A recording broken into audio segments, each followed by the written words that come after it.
First of all, you know that in any research, there is, as a scholar, there is what is called triangulation.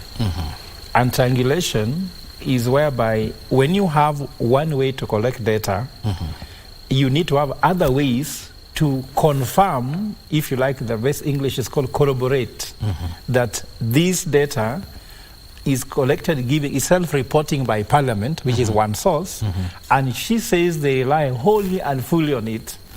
That means that it has what's called threat to validity, validity threat, because it may not be valid, because when our self-report, we tend to be biasly saying a certain report. So maybe there must be another way to verify, and that's why normally we recommend other ways to report. So members of Parliament could be right by looking at the analysis of it, but if they're using the report from Parliament, then they should not be blaming Mzalendo first for their report.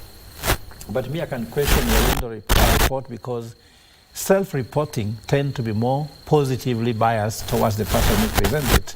And there could be some ways on which if they rely fully on that report, it might not hold water. Because if you look at the statement, she says, oversight, legislate, and represent.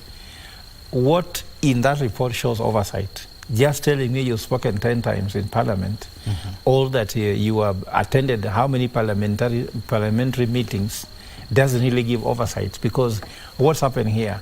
We have many things happening outside Parliament. Corruption is always not happening in Parliament. There must be some other issues that might call for oversight. And I'm sure if Parliament was able to state in their statement how many issues have they stopped from happening, we have seen that most of the things presented to Parliament have passed as per they were presented. For example, the cabinet, proposed cabinet, there was no one who was rejected there, in spite of the fact that I had parliamentarians arguing about serious issues with the candidate proposal, then later passing them as they were.